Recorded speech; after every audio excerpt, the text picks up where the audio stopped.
വർഷങ്ങളായിട്ട് ചാനലായിട്ട് എന്തായാലും പറയേണ്ടത് നമ്മൾ പറഞ്ഞേ പറയുള്ളൂ. ഞങ്ങൾ വർഷങ്ങളായിട്ട് അനുഭവിക്കുന്നത് അങ്ങനെ പേടിക്കുന്നേ കൊല്ലായിരിക്കും. അത് അതിന്റെ ഒന്നും ചെയ്യില്ലല്ലോ. അവർ കൊല്ലായിരുന്നു. ശരി, കൊന്നോട്ടെ, എന്നെ കൊന്നോട്ടെ. ഈ അയാൾ വന്ന വീട് ബോംബെറിഞ്ഞ് കൊല്ലുമായിരുന്നു. അതും സംഭവിച്ചു. എല്ലാവർക്കും സുഖമാണെന്ന് വിശ്വസിക്കുന്നു. ഡെയിലി അപ്ഡേറ്റിലേക്ക് എല്ലാവർക്കും സ്വാഗതം. നാളെ ജൂൺ 20-ാം തീയതിയും തുറന്നുള്ള ദിവസങ്ങളിലും നിങ്ങൾ ശ്രദ്ധിക്കേണ്ട വളരെ പ്രധാനപ്പെട്ട കാര്യങ്ങളാണ് ഈ ഒരു വീഡിയോയിൽ വ്യക്തമാക്കുന്നത്. വീഡിയോയുടെ വിശദാംശങ്ങളിലേക്ക് കടക്കുന്നതിന് മുമ്പ് കൂടുതൽ ആളുകളിലേക്ക് ഈ ഇൻഫർമേഷൻ എത്താൻ ഷെയർ ചെയ്യുക, ലൈക്ക് ചെയ്യുക, ഫേസ്ബുക്കിലൂടെ കാണുന്ന ആളുകൾ ഫോളോ ചെയ്യുക. വീഡിയോയുടെ വിശദമായ വിവരങ്ങളിലേക്ക് വരാം. തലശ്ശേരി എരഞ്ഞോളിയിൽ തേങ്ങ പൊതിക്കാൻ പോയ വൃദ്ധൻ ബോംബ് പൊട്ടി മരിച്ചതിൽ വെളിപ്പെടുത്തലുമായി യുവതി. മരിച്ച വേലായുധന്റെ അയൽവാസിയായ സീന എന്ന യുവതിയാണ് മാധ്യമങ്ങളോട് ഞെട്ടിപ്പിക്കുന്ന വെളിപ്പെടുത്തൽ നടത്തിയത്. പ്രദേശത്തുള്ള ആളൊഴിഞ്ഞ എല്ലാ വീടുകളും ബോംബ് നിർമ്മിക്കുന്നവരുടെ ഹബ്ബാണ് എന്ന് പറഞ്ഞ സീന, പലരും ഭയന്നിട്ടാണ് മിണ്ടാതിരിക്കുന്നത് എന്നും ആരെങ്കിലും പറഞ്ഞാൽ അവരുടെ വീട് ബോംബെറിഞ്ഞ് നശിപ്പിക്കുമെന്നും പറഞ്ഞു. പാർട്ടിക്കാർ ഇതിനു മുമ്പും പലതവണ ബോംബ് എടുത്തുകൊണ്ട് പോയിട്ടുണ്ട്. 10-15 വർഷം മുമ്പ് തന്നെ ഇതുണ്ട്. ആളൊഴിഞ്ഞ എല്ലാ വീടുകളും ഇവരുടെ ഹബ്ബാണ്. പലരും പേടിച്ചിട്ട് മിണ്ടാതിരിക്കുകയാണ്. ഞാൻ പറയുന്നത് എനിക്ക് വേണ്ടിയല്ല, ഈ നാട്ടിൽ എല്ലാ ആളുകൾക്കും വേണ്ടിയാണ്. ഞങ്ങൾ സാധാരണക്കാരാണ്, ഞങ്ങൾക്കും ജീവിക്കണം. മരിച്ചതും ഒരു സാധാരണക്കാരനാണ്. ഭയമില്ലാതെ ഈ നാട്ടിൽ ജീവിക്കണം. ഞങ്ങളുടെ കുട്ടികൾക്ക് ഇവിടെ കളിക്കണം എന്നും സീന പറഞ്ഞു. നമ്മുടെ കേരളത്തിലെ ഒരു അവസ്ഥയെക്കുറിച്ചാണ് ഈ ഒരു യുവതി വെളിപ്പെടുത്തിയിട്ടുള്ളത്. വല്ലാത്ത ഭയം തോന്നുന്ന, കഷ്ടം തോന്നുന്ന ഒരു അവസ്ഥയാണ് ഈ പ്രദേശങ്ങളിൽ ഉള്ളത് എന്ന് നമുക്ക് ഇത് കണ്ടാൽ മനസ്സിലാകും. നമ്മുടെ സംസ്ഥാനത്ത് ആഭ്യന്തര വകുപ്പുണ്ടോ എന്ന് ചോദിക്കേണ്ട അവസ്ഥയാണ്. ബോംബ് സ്ഫോടനവുമായി ബന്ധപ്പെട്ട് പ്രതിപക്ഷം സഭ നിർത്തിവെച്ച് ഈ വിഷയം ചർച്ച ചെയ്യണമെന്ന് പറഞ്ഞപ്പോൾ അതിനെതിരെ മുഖ്യമന്ത്രി വന്നു. എരഞ്ഞോളി ബോംബ് സ്ഫോടനത്തിൽ കർശനമായ നടപടി ഉണ്ടാകും എന്ന മുഖ്യമന്ത്രിയുടെ സ്ഥിരം പല്ലവിയോടെ ഈ വിഷയം സഭ നിർത്തിവെച്ച് ചർച്ച ചെയ്യേണ്ട ആവശ്യമില്ല എന്നും അദ്ദേഹം പറഞ്ഞു. സംസ്ഥാന പോലീസും ആഭ്യന്തരമന്ത്രിയും സമ്പൂർണ്ണ പരാജയമാണ് എന്ന് ഷാഫി പറമ്പിൽ MP കുറ്റപ്പെടുത്തി. എരഞ്ഞോളി ബോംബ് സ്ഫോടനം നിർമ്മിച്ചവരെ കണ്ടെത്താൻ പോലീസിന് കഴിയുന്നില്ല. സമാന സംഭവങ്ങളെല്ലാം ഇതേ അവസ്ഥയാണ്. മുഖം നോക്കാതെ നടപടി എടുക്കാൻ പോലീസിന് അനുമതി നൽകണം എന്നും ഷാഫി പറഞ്ഞു. മറ്റൊരു പ്രധാനപ്പെട്ട അറിയിപ്പ്, മോദി സർക്കാരിന്റെ ഭരണം അധികം മുന്നോട്ടു പോകുകയില്ല എന്ന് സൂചന നൽകിക്കൊണ്ട് ഇന്ത്യ മുന്നണി നേതാവ് രാഹുൽ ഗാന്ധിയുടെ വെളിപ്പെടുത്തൽ. 3-ാം മോദി സർക്കാരിനെതിരെ കൂറുമാറ്റം ഉണ്ടാകും എന്ന് സൂചന നൽകി അദ്ദേഹം. ഇതൊക്കെ അതിജീവിക്കാൻ സർക്കാർ പാടുപെടും എന്നും ഇന്ത്യയിലെ ഒരു കക്ഷി തങ്ങളുമായി ബന്ധപ്പെട്ടു എന്നും രാഹുൽ ഗാന്ധി പറഞ്ഞു. ഒരു ഇംഗ്ലീഷ് മാധ്യമത്തിന് നൽകിയ അഭിമുഖത്തിലാണ് രാഹുൽ ഗാന്ധിയുടെ പരാമർശങ്ങൾ.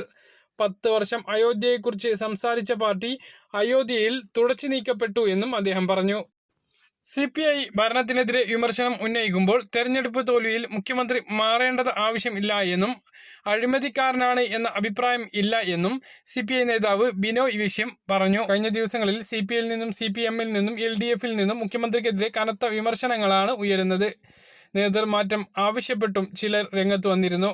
ആലത്തൂരിൽ നിന്നും ലോക്സഭയിലേക്ക് തിരഞ്ഞെടുക്കപ്പെട്ട മന്ത്രി K. രാധാകൃഷ്ണൻ മുഖ്യമന്ത്രിക്ക് രാജി സമർപ്പിച്ചു. പകരം മന്ത്രിയെ ഉടൻ തിരഞ്ഞെടുക്കും. കേരളത്തിൽ നിന്നും 3 നേതാക്കളെ രാജ്യസഭയിലേക്ക് എതിരില്ലാതെ തിരഞ്ഞെടുത്തു. LDF-ൽ നിന്നും കേരള കോൺഗ്രസിന്റെ ജോസ് കെ മാണിയും CPI-യുടെ PP സുനീറിനെയും തിരഞ്ഞെടുത്തു. UDF-ൽ നിന്നും മുസ്ലിം ലീഗിന്റെ ഹാരിസ് ബീരാനെയാണ് രാജ്യസഭയിലേക്ക് തിരഞ്ഞെടുത്തിട്ടുള്ളത്. +1 പ്രവേശനം ജൂൺ 21-ന് പൂർത്തിയാക്കും എന്നും ജൂൺ 24-ന് ക്ലാസ് തുടങ്ങുമെന്നും പൊതുവിദ്യാഭ്യാസ മന്ത്രി V. ശിവൻകുട്ടി പറഞ്ഞു. മലപ്പുറം ജില്ലയിൽ 25,000-ത്തിലധികം കുട്ടികൾക്കാണ് ഇപ്പോഴും സീറ്റ് കിട്ടാതെ അവശേഷിക്കുന്നത്. ഇനി അവശേഷിക്കുന്ന സീറ്റ് വെറും 450 മാത്രമാണ്. പാലക്കാട് മുതൽ മലബാർ ജില്ലകളിലെല്ലാം ഈ ഒരു പ്രശ്നം നിലനിൽക്കുന്നുണ്ട്. പാലക്കാട് ജില്ലയിൽ ഇന്ന് കളക്ടറേറ്റിലേക്ക് KSU മാർച്ച് നടത്തി. ഇനി മുതൽ ഊരി, കോളനി, സങ്കേതം എന്നീ വാക്കുകൾക്ക് പകരം നഗർ, ഉന്നതി, പ്രകൃതി എന്നിവ ഉപയോഗിക്കണം എന്ന് ഉത്തരവിറക്കി. സാധാരണ പട്ടികജാതി പട്ടികവർഗ വിഭാഗങ്ങൾ താമസിക്കുന്ന ഭാഗത്തിന് കോളനി എന്ന് വിശേഷിപ്പിക്കാറുണ്ട്. ഇത് അടിമത്തത്തിന്റെ പര്യായമാണ് എന്നാണ് ദേവസ്വം മന്ത്രിയായിരുന്ന K. രാധാകൃഷ്ണൻ പറഞ്ഞത്. ഫ്രിഡ്ജ് വാങ്ങുമ്പോഴും ഉപയോഗിക്കുമ്പോഴും നമ്മൾ ശ്രദ്ധിച്ചിട്ടില്ലെങ്കിൽ നമ്മുടെ വൈദ്യുതി ബില്ല് ഇരട്ടിയാകുമെന്ന് KSEB ബോർഡ് അറിയിക്കുകയാണ്. ഫ്രിഡ്ജ് വാങ്ങുന്ന സമയത്ത് ആവശ്യത്തിന് മാത്രം വലിപ്പമുള്ളതും ഊർജ്ജക്ഷമത കൂടിയതുമായ മോഡലുകൾ തിരഞ്ഞെടുക്കാൻ വേണ്ടി ശ്രദ്ധിക്കണം. 4 പേർ അടങ്ങിയ ഒരു കുടുംബത്തിന് 165 ലിറ്റർ ശേഷിയുള്ള ഫ്രിഡ്ജ് മതിയാകും.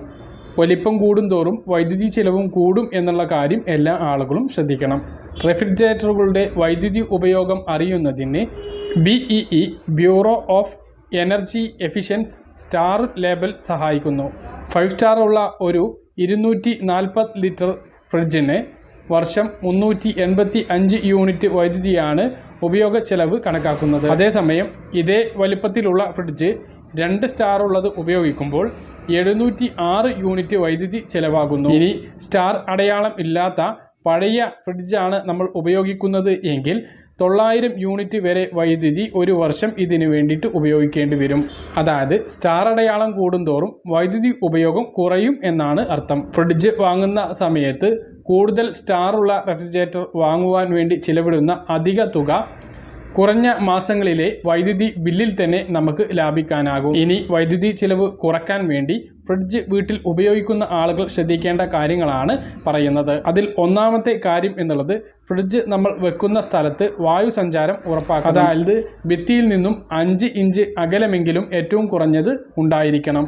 അതുപോലെ ഫ്രിഡ്ജ് തുറക്കുമ്പോഴും അടക്കുമ്പോഴും ശ്രദ്ധിക്കേണ്ട ഒരു കാര്യം ഉണ്ട്. ഫ്രിഡ്ജിന്റെ വാതിലുകൾ കൃത്യമായി അടഞ്ഞിട്ടുണ്ട് എന്നുള്ളത് ഉറപ്പുവരുത്തണം. ഇത് പറയുമ്പോൾ ശ്രദ്ധിക്കേണ്ട വളരെ പ്രധാനപ്പെട്ട ഒരു കാര്യമാണ് ഫ്രിഡ്ജിന്റെ ഡോറിന് ചുറ്റുമുള്ള റബ്ബർ ബീഡിംഗ് കാലപ്പഴക്കം കൊണ്ട് ദ്രവിച്ചു പോകാനുള്ള സാധ്യതയുണ്ട്. അത് ദ്രവിച്ചു പോവുകയോ പൊട്ടുകയോ കേടുവരികയോ ചെയ്താൽ അത് മാറ്റാൻ വേണ്ടി ശ്രദ്ധിക്കണം. ഇല്ലെങ്കിൽ വൈദ്യുതി ചെലവ് കൂടും. മറ്റൊന്ന്, ചൂടുള്ള ആഹാര സാധനങ്ങൾ ഒരിക്കലും ഫ്രിഡ്ജിൽ വെക്കരുത്. ചൂടാറിയതിന് ശേഷം മാത്രം വെക്കുക.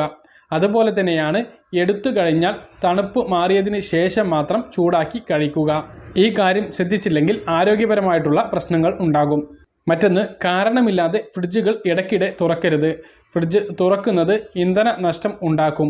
കറണ്ട് ബില്ല് കൂടാനുള്ള ഏറ്റവും വലിയ ഒരു സാധ്യതയാണ് ഫ്രിഡ്ജ് ഇടയ്ക്കിടെ തുറക്കുന്നത്. അതുപോലെ എന്തെങ്കിലും ആവശ്യത്തിന് ഫ്രിഡ്ജ് തുറക്കുന്ന സമയത്ത് ആവശ്യം കഴിഞ്ഞാൽ ഉടനെ അടയ്ക്കാൻ വേണ്ടി ശ്രദ്ധിക്കുക. ഈ ഒരു പ്രശ്നം ഒഴിവാക്കുന്നതിന് വേണ്ടി ഫ്രിഡ്ജിൽ വെക്കുന്ന ആഹാര സാധനങ്ങളും മറ്റു സാധനങ്ങളും കൃത്യമായി അടുക്കും ചിട്ടയോടും കൂടി ഒരു നിശ്ചിത സ്ഥാനത്ത് തന്നെ വെക്കാൻ വേണ്ടി ശ്രദ്ധിക്കുക. അതുപോലെ കാലാവസ്ഥ അനുസരിച്ചും ഉള്ളിലുള്ള സാധനങ്ങളുടെ അളവ് അനുസരിച്ചും തെർമോസ്റ്റാറ്റ് ക്രമീകരിക്കണം. അത് നമ്മൾ പല ആളുകളും ചെയ്യാറില്ല. റെഫ്രിജറേറ്ററിൽ ആഹാര സാധനങ്ങൾ കുത്തി നിറച്ച് ഉപയോഗിക്കുന്നത് വൈദ്യുതി ചെലവ് കൂട്ടും. മാത്രമല്ല ഇങ്ങനെ ചെയ്യുന്നത് ഫ്രിഡ്ജിനകത്തെ തണുത്ത വായുവിൻ്റെ സുഗമമായ സഞ്ചാരത്തിന് തടസ്സം ഉണ്ടാക്കുകയും ആഹാര സാധനങ്ങൾ കേടുവരികയും ചെയ്യും. അതുപോലെ ഏതൊരു ആഹാര സാധനമായാലും അടച്ചു മാത്രം ഫ്രിഡ്ജിൽ സൂക്ഷിക്കുക. ഇത് ഫ്രിഡ്ജിനകത്ത് ഈർപ്പം വ്യാപിക്കുന്നത് തടയുകയും തന്മൂലം വൈദ്യുതി നഷ്ടം ഒഴിവാക്കുകയും ചെയ്യാം. വളരെ ശ്രദ്ധിക്കേണ്ട മറ്റൊരു പ്രധാനപ്പെട്ട കാര്യം, ഫ്രീസറിൽ ഐസ് കട്ട കുത്തി പിടിക്കുന്നത് ഊർജ്ജ നഷ്ടമുണ്ടാക്കും. അതിനാൽ അതാത് കമ്പനി നിർദ്ദേശിച്ചിട്ടുള്ള നിർദ്ദേശമനുസരിച്ച് സമയക്രമം നോക്കി ഫ്രീസറിലെ ഡീഫ്രോസ്റ്റ് ചെയ്യുക. സംസ്ഥാനത്ത് വിവിധ ഇടങ്ങളിൽ മഴ മുന്നറിയിപ്പുണ്ട്. കാസർഗോഡ്, കണ്ണൂർ, എറണാകുളം, ഇടുക്കി, കോട്ടയം, ആലപ്പുഴ, പത്തനംതിട്ട, കൊല്ലം, തിരുവനന്തപുരം എന്നീ ജില്ലകളിൽ ഇന്ന് യെല്ലോ അലർട്ടാണ്. പറഞ്ഞ കാര്യങ്ങൾ കൃത്യമായിട്ട് മനസ്സിലാണെന്ന് കരുതുന്നു. ഇതുപോലുള്ള ഇൻഫർമേഷൻ ലഭിക്കാൻ ചാനൽ സബ്സ്ക്രൈബ് ചെയ്യുക, ബെൽ ഐക്കൺ എനേബിൾ ചെയ്ത് നോക്കുക. മറ്റൊരു വീഡിയോ കാണാം. ബൈ.